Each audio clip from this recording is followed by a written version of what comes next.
Why did Black Hills Energy build a new power plant that increased electricity costs? One of the things that's good. Go back. One of the things, if you looked at the costs that Black Hills was paying prior to the construction of the Pueblo Airport Generating Station, this is what it looked like. This is what the trajectory of costs through the purchase power agreement that was being paid to Public Service Company looked like, and it was because of this simple reason. Public Service Company had just constructed a $1.3 billion new power plant. That's billion with a B. That's at the Comanche Station. The capacity of that plant is about 800 megawatts. The purchase power agreement that Black Hills had from that particular unit was about 300 megawatts. So that's 37.5%. So essentially 37.5% of a $1.3 billion asset was being passed on to the customers of Black Hills Energy. If you pencil that out, that's going to be somewhere between $450 and $500 million. The Pueblo Airport Generating Station cost, the amount that went into rate base for our customers was about $250 million. There was another $250 million that was an investment by our non-regulated independent power producer. But the total cost of that plant was about $500 million. The difference is that the three things I cited earlier, you have to have the ability to provide a hedge against uncertain carbon legislation. You have to have the ability to integrate increasing amounts of renewable energy. And you have to have the ability to place this service territory for the first time in its history on a path of stable rates and predictable cost increases. So why did we decide to build PAGs? Because we wanted the trajectory of future costs to look something more like this than like this. And so when you build a new asset of that magnitude, and I also know that this was the first time in the 100-plus year history of Colorado regulatory jurisprudence that a utility had to replace 75% of the energy that it used to supply energy to its customers almost overnight. And in utility terms, 3.5 years in order to replace the energy that was coming from that purchase power agreement is essentially overnight. That's never happened before.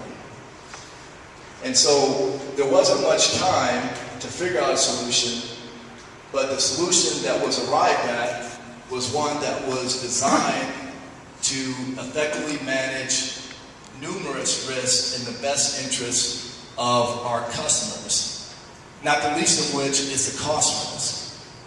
Then there's the carbon risk, which has a cost component, and then there's also the risk of future price stability. So that's the reason why we decided to build PAGs. We knew it was going to come with a high initial first cost, and that was going to be an investment. But after that, the cost trajectory would be much more manageable and much more predictable. I'll also note that just recently, within the past 30 days, the Environmental Protection Agency has launched its latest round of greenhouse gas rules.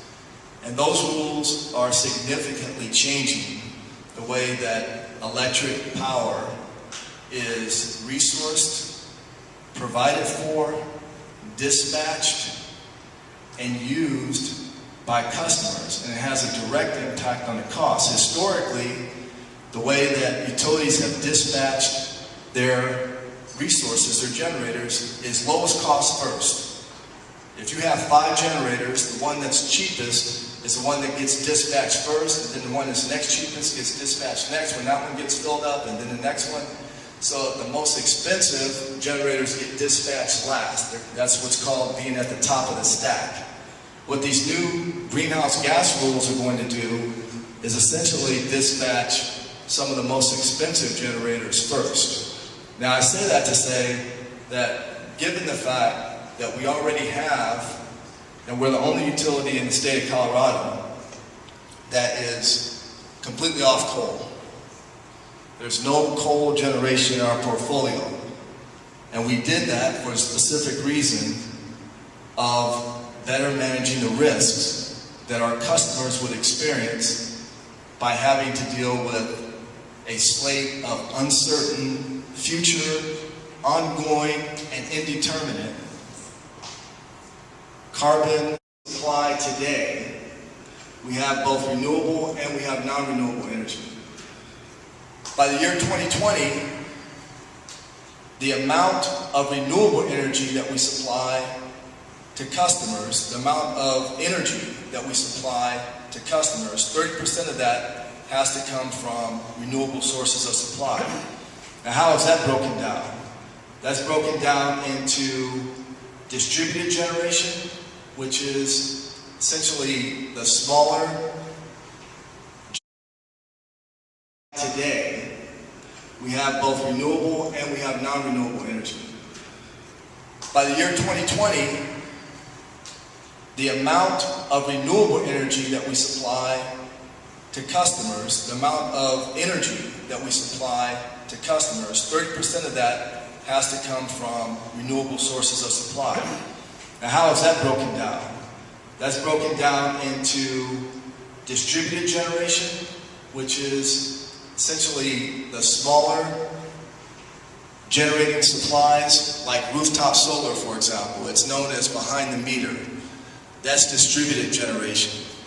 And then the non-distributed generation is the rest of that, 30%. So essentially 3% needs to come from distributed generation, and the non-distributed generation would be the remainder.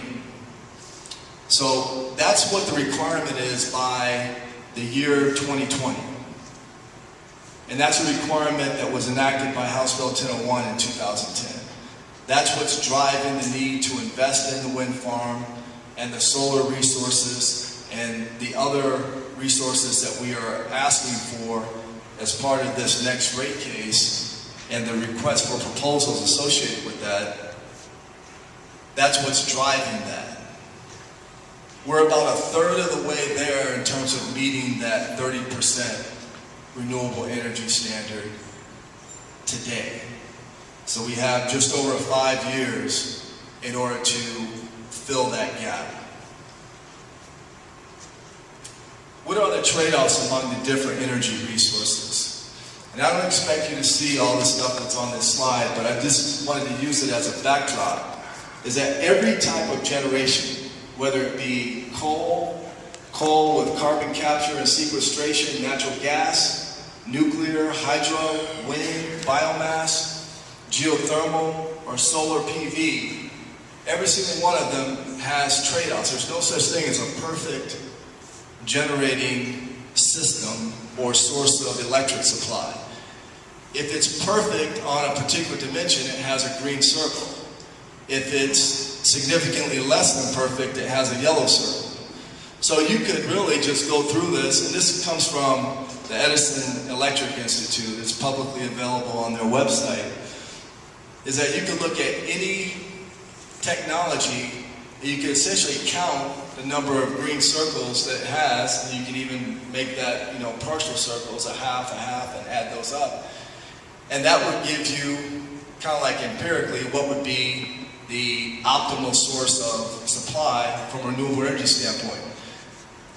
Everything has trade-offs, and there's some sources that have high and low construction costs. There's some that have higher or lower electricity costs once they're constructed. There are others that take up a lot of land. There are others that take up a lot of water. There are others that emit a lot of carbon. There are other emissions besides carbon, such as NOx and sulfur dioxide. There's other waste products. They're also ranked on availability. The ability to generate when needed, i.e. to generate when the sun isn't shining or when the wind isn't blowing. And then there's flexibility, which is the ability to quickly respond to changing needs on the electric system. The electric commodity is the only commodity in the world where the amount that's produced and the amount that's consumed happens in the same nanosecond. Anytime, somewhere, anywhere in our service territory hits a switch on the wall and turns on the light, that's sending a signal somewhere in the system to infinitesimally ramp up generation in order to produce that amount of additional electricity at that moment. There isn't, as of